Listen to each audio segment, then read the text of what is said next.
ನಮಸ್ಕಾರ ವೀಕ್ಷಕರೇ, ಜಾತಕ ಫಲಸಾರಕ್ಕೆ ಸ್ವಾಗತ. ನಾನು ನಿಮ್ಮ ಬ್ರಾಹ್ಮಿಣಿ ಅಂಜಲಿ. ಬನ್ನಿ, ಈ ದಿನ ಕೂಷ್ಮಾಂಡ ಕಾಲಭೈರವನಿಗೆ ಕೂಷ್ಮಾಂಡ ದೀಪವನ್ನು ಹಚ್ಚುವುದರಿಂದ ಏನೆಲ್ಲ ಪ್ರಯೋಜನಗಳು ನೋಡೋಣ.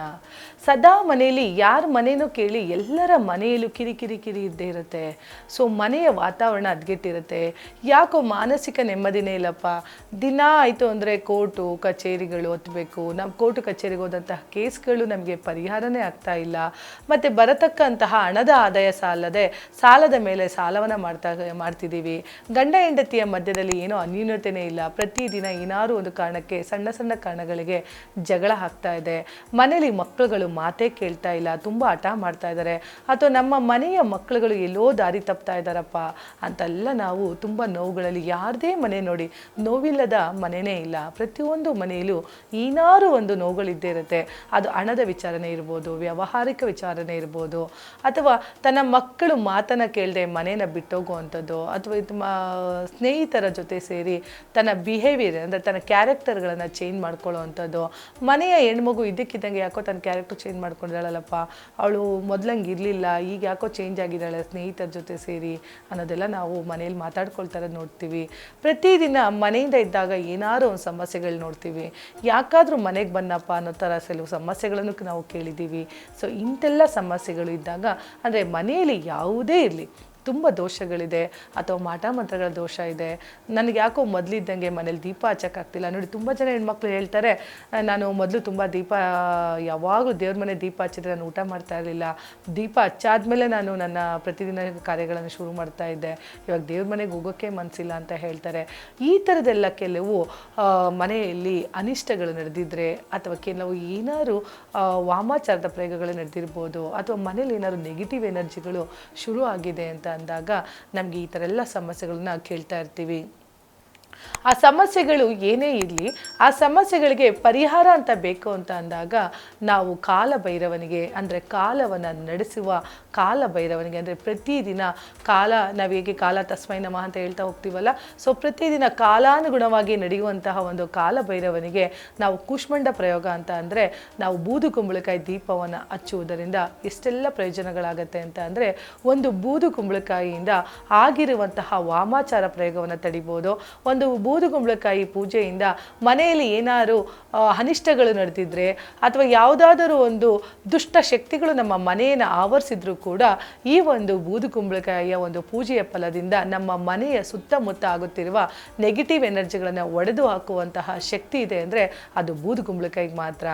ನೋಡಿ, ಸುತ್ತಮುತ್ತ ಏನೋ ಒಂದು ಆಗ್ತಿರ್ಬೋದು, ಅಥವಾ ನಮ್ಮ ಮನೆಯ ಅಕ್ಕಪಕ್ಕದಲ್ಲಿ ಯಾರು ಸೂಸೈಡ್ ಮಾಡ್ಕೊಂಡಿರೋದಿರ್ಬೋದು, ಅಥವಾ ಸತ್ತು ಹೋದಂತಹ ಆತ್ಮಗಳ ಒಂದು ಶಕ್ತಿಯ ಪ್ರಭಾವ ಇರ್ಬೋದು.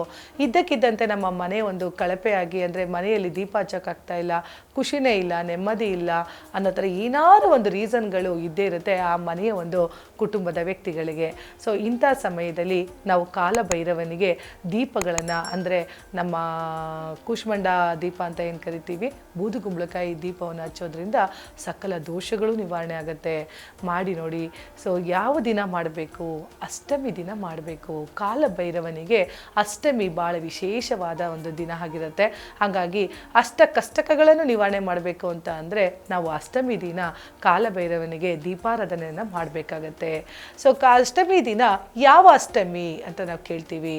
ಅಮಾವಾಸ್ಯೆಯಾಗಿ ಬರುವಂತಹ ಅಷ್ಟಮಿ, ಅಂದರೆ ಶುಕ್ಲ ಪಕ್ಷದ ಅಷ್ಟಮಿ ಮತ್ತು ಕೃಷ್ಣ ಪಕ್ಷದ ಅಷ್ಟಮಿ ಎರಡೂ ಬರುತ್ತೆ.